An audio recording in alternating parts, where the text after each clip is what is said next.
그래서 뭐 자연 채광을 하려면 어떻게 해야 된다 그랬냐면 뭐 벽면의 70% 이상, 그다음에 바닥 면적의 20 내지 30, 이거 아까 했던 얘기죠. 그러면 위치를 우리가 이번에 한번 생각을 해봐야 되는데, 위치는요, 만약에 환기가 목적이다 그럼 천장 가까이에다가요. 자, 그래서 환기가 목적인 경우에는 천장 가까이에다가, 이게 천장이 있으면 이 천장 가까이에다가 그 창문을 다는 게 좋아요. 그래서 최소한 바닥으로부터 1m 이상의 높이에 다는 게 좋습니다. 그래서 천장 가까이 환기가 목적일 적에는, 그 다음에 만약에 자연 채광이 목적이잖아요. 그러면 이때는 기다란 창이 좋아요. 그러니까 이게 목적이 뭐냐에 따라서 창의 위치라든지 생긴 모습은 달라질 수 있어요. 자, 그다음에 창문에 우리가 만약에 창문을 개폐식으로 만들 거다. 우리가 이제 창문을 열었다 닫았다 개폐식으로 만들 경우에는 방충망을 꼭 달도록 되어 있어요. 방충망. 그럼 여러분 이 방충망에서 여러분 방충망이 집에 다 있잖아요. 우리가 방충망 이렇게 되어 있죠. 그럼 얘네들도요. 어느 정도로 촘촘해야 되느냐? 30메시 정도로요. 그래서 인치당 30메시 정도로 촘촘해야지 곤충의 침입을 방지할 수 있어요. 이 수치 기억해 두세요.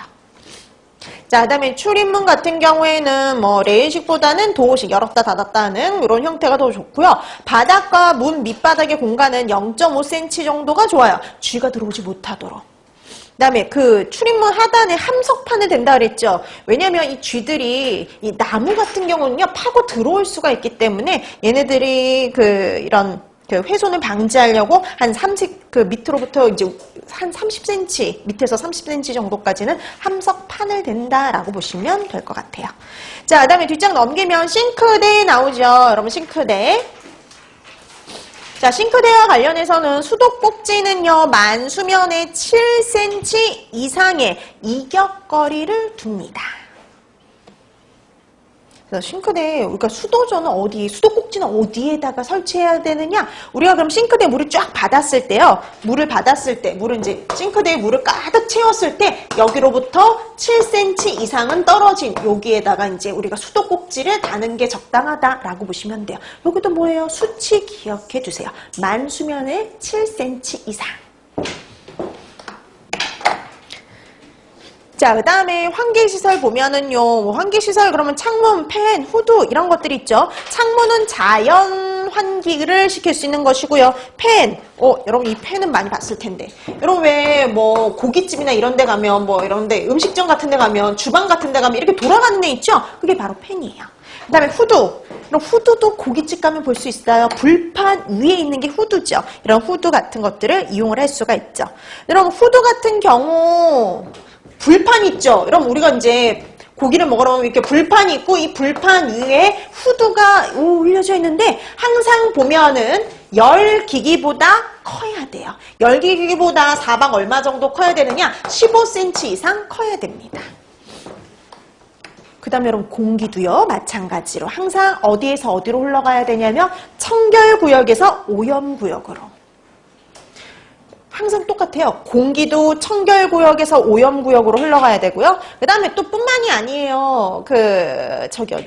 물도 마찬가지예요. 배수도요. 배수. 버려지는 물도 항상 청결구역에서 오염구역으로 흘러가도록 설치하는 게 기본이에요. 항상 모든 건요. 청결구역에서 오염구역으로 흘러가도록 설치를 해야 돼요. 만약에 거꾸로 가면 교차 오염이 발생을 하기 때문에 항상 기본은 청결에서 오염구역으로의 진행이다. 이렇게 생각하시면 됩니다.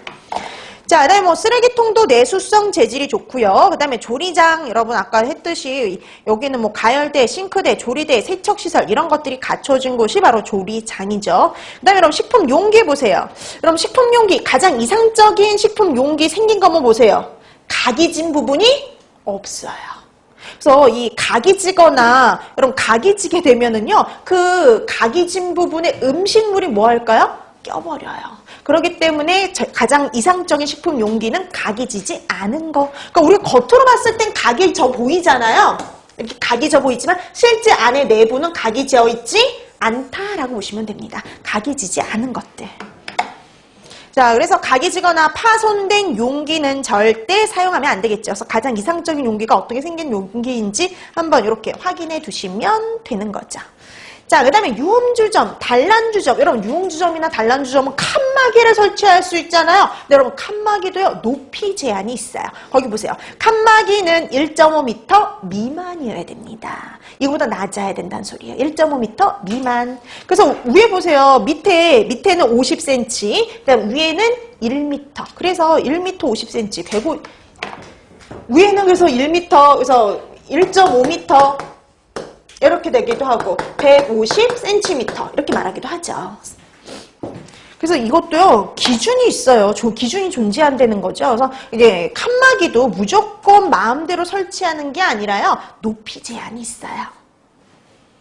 자, 그 다음에 뭐 업종별 시설 기준이 있는데 이거는 그냥 나중에 한번 읽어보시면 돼요. 우리 아까 했던 앞에 내용들하고 거의 비슷하니까 이거는 읽어보시면 충분합니다. 자, 그럼 이제 우리가 시설 설비와 관련된 위생에서는 특히 앞쪽 부분을 잘 해두세요. 그 앞쪽 부분이 특히 잘 나오는 파트고 수치 같은 게 자주 나오니까요. 그거 반드시 확인해 두시면 되고요. 그럼 이제 이것과 관련해서 마지막 남은 게 식품 취급자의 개인 위생이에요. 거기 보실래요?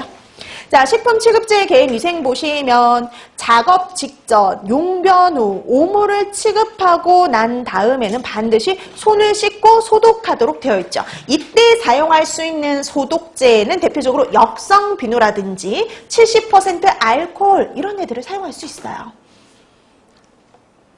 자, 그다음에 반지 끼는 거, 뭐 시계 차는 것 이런 것들은 당연히 금지죠. 그다음 손톱은 짧게. 매니큐어도 칠해서는 안 되죠.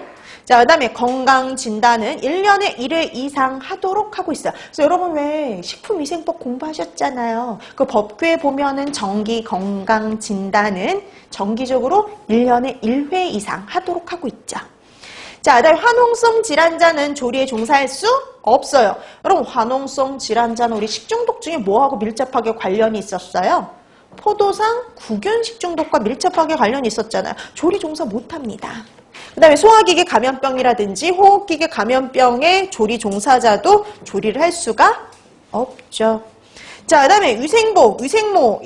여러분 당연히 위생모 착용해야 되고요. 그 다음에 이런 위생복이나 위생모 착용하는 거 당연히 깨끗하게 세탁된 거를 사용을 해야 되겠죠. 그 다음에 또 하나. 위생복은요, 어떤 색깔이 좋아요? 네, 밝은 색이요. 그렇죠. 흰색, 밝은 색이 좋습니다. 오염물질을 오염이 된 것을 손쉽게 확인할 수 있도록 밝은 색상이 좋고요. 그 다음에 위생모를 착용할 적에 머리카락을 보이지 않게 해야 되죠. 그래서 머리카락이 보이지 않게 하고 마스크까지 착용을 하죠. 그 다음에 여러분, 이 복장을 하고 우리가 그럼 작업복을 입었잖아요. 이런 위생복, 위생모 이런 것들을 착용을 하고 위생화를 착용을 하고 작업장 밖이나 화장실로 이동할 수 있을까요? 없을까요? 그렇죠. 절대 이동하면 안 됩니다. 그러니까 우리가 만약에 밖으로 나가면 위생복 벗고 그다음 위생화 벗고 나가야 돼요. 거기